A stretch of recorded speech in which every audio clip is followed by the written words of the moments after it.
Makanya saya mau ceritakan kepada kalian satu kisah. Ketika saya berada di Thailand, saya berjumpa dengan seorang jenderal di sana. Dia mengadakan kajian bersama tentara-tentara. Lalu ketika saya duduk di tempat tersebut, dia mengatakan kepada saya, Habib, saya mau Habib bercerita tentang agama Islam. Maka saya ceritakan tentang agama Islam kepada yang hadir. Setelah saya ucapkan, saya kisahkan, saya bacakan daripada ayat Al-Quran dan Sunnah Rasulullah SAW sesuai dengan apa yang datang daripada Allah. Sebagian di antara mereka tertarik dengan agama Islam. Lalu sebagian lagi mengatakan, ya Habib, kalau kami tahu agama Islam seperti apa yang Habib telah gambarkan, mungkin semenjak lama kami sudah masuk Islam. Saya katakan, memangnya kalian bukan Islam? Dia katakan, saya bukan Islam. Saya bilang kepada jenderal, wahai jenderal, berarti yang hadir di majelis kita ini banyak bukan orang Islam. Dia tertawa. Dia katakan, Habib, memang saya tipu kamu. Yang hadir ini 70% bukan orang Islam. Kemudian saya katakan, kalau kalian tertarik kepada agama Islam, kenapa kalian tidak masuk Islam? Apa kata mereka? Mereka mengatakan, saya ini sengaja tidak mau masuk Islam karena saya takut agama Islam seperti yang ada di Indonesia. Loh, saya katakan, kenapa kamu takut dengan agama Islam yang ada di Indonesia? Ketika itu mereka mengira saya dari Malaysia, karena waktu itu saya memang lebih aktif di Malaysia. Dan bahasa saya juga bahasa Upin Ipin pada masa itu. Boleh ke? Kak Ros, boleh tak? 5 tahun ke belakang atau 3-4 tahun ke belakang memang saya lebih banyak di Malaysia. Mereka mengira saya orang Malaysia, padahal paspor saya paspor Indonesia. Maka mereka mengatakan, Habib, saya tidak mau masuk Islam karena saya takut seperti agama yang ada di Indonesia. Memangnya kenapa Indonesia? Saya katakan, Indonesia itu satu kecamatan, satu masjid baca maulid, masjid lain gak baca maulid, ribut. Betul atau tidak? Satu kampung, satu masjid sholat subuh pakai kunut, yang sebelahnya lagi nggak pakai kunut, ribut. Satu desa, yang satu masjid baca tahlil, masjid yang lain nggak baca tahlil, berantem, cekcok, bermusuhan. Apalagi kalau sudah datang bulan Ramadan, formasi sholat tarawih beda-beda nih. Ada yang 4-4-3 ya. Ada yang sholatnya 11 rakaat, ada yang sholatnya 20 rakaat, ada yang sholatnya 36 rakaat. Wah, itu kalau sesama orang Islam saja ribut, apalagi kami yang bukan orang Islam. Kami takut masuk Islam. Maka saya bahagia ketika mendengar ada sebagian orang yang mau mengenal kepada Islam. Tapi di dalam hati kecil saya juga saya bersedih. Kenapa negara saya dicontohnya yang tidak baiknya saja? Maka ketika banyak daripada hamba Allah yang berkumpul di Jakarta, ketika itu sampai berjuta-juta orang, saya bahagia. Kenapa? Karena pada saat itu agama Islam ditunjukkan, agama Islam yang bersatu.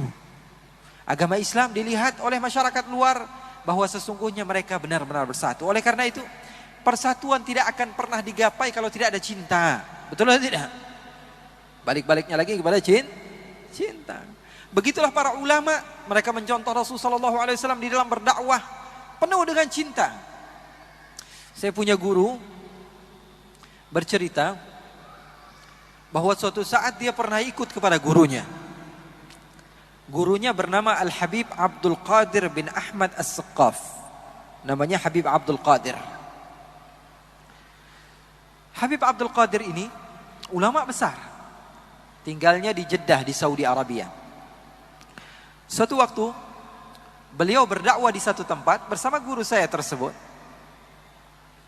Guru saya duduk di belakang, Habib Abdul Qadir duduk di depan. Diundang makan di satu tempat.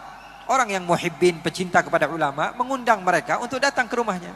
Maka Al-Habib Abdul Qadir menerima undangan tersebut.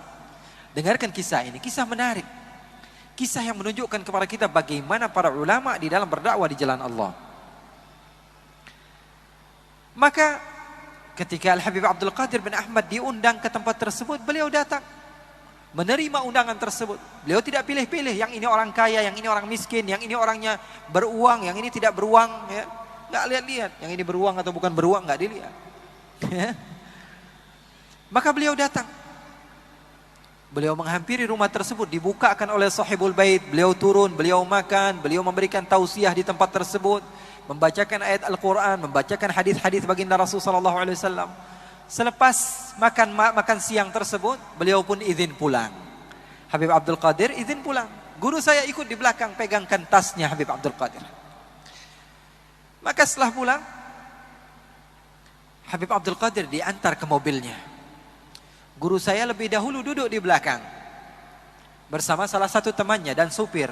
Di depan Al-Habib Abdul Qadir, sebelum beliau duduk, sebagaimana biasa tuan rumah memuliakan tamu, beliau bukakan pintu mobilnya. Habib Abdul Qadir masuk, lalu ditutup oleh sahibul bait. Ditutup. Habib Abdul Qadir berterima kasih, terima kasih banyak sudah mengundang kami, sudah mengajak kami makan. Kata sahibul bait, alhamdulillah Habib, menangis. Salah satu daripada keturunan Rasulullah bisa masuk ke rumahnya. Menangis. Salah seorang daripada ulama Allah Subhanahu wa taala bisa diundang di rumahnya. Maka terima kasih Habib sudah bisa datang ke tempat kami. Saya bahagia mendapatkan ilmu langsung dari cucunya Rasulullah, dari penerus perjuangan Rasulullah. Maka Habib Abdul Qadir mengucapkan salam lalu berjalan.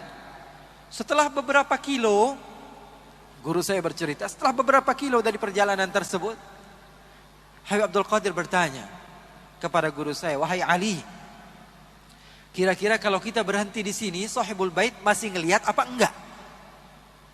Kata guru saya tadi, enggak wahai Habib, ini sudah berapa kilo kita berjalan. Ya sudah, sekarang kamu turun dari mobil, bukakan lagi pintunya. Kemudian berhenti di pinggir jalan, bingung. Guru saya bingung, lalu dia turun dari tempat tersebut. Lalu dibukakan pintu, ternyata salah satu daripada jari Habib Abdul Qadir terjepit di pintu mobil.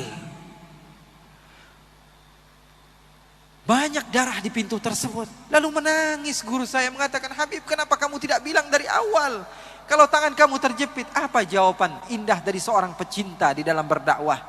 Dia katakan, kalau saya buka dari awal, sahibul bait yang tadinya senang menjamu saya, akhirnya merasa sedih karena telah menyakiti diri saya. Maka sengaja saya ajarkan rahmah kepada murid-murid saya, bahwa sesungguhnya ajaran agama Islam seperti itu. Dibukakan pintunya, ternyata tangannya semuanya berdarah. Beliau tidak mau orang yang tadinya sudah berbahagia tiba-tiba rusak moodnya gara-gara kelakuan yang dia buat. Maka Habib Abdul Qadir mengajarkan rahmah kepada umat di dalam berdakwah. Begitulah para salafus saleh. Mereka tidak mau mencaci, tidak mau menghina, karena ajaran Islam adalah ajaran salam, ajaran damai. Nikmat sekali kalau kita tidak ada musuh, betul atau tidak? Kalau tidak ada musuh, nikmat hidup kita. Makanya beruntung kalian mendapatkan kenikmatan agama Islam.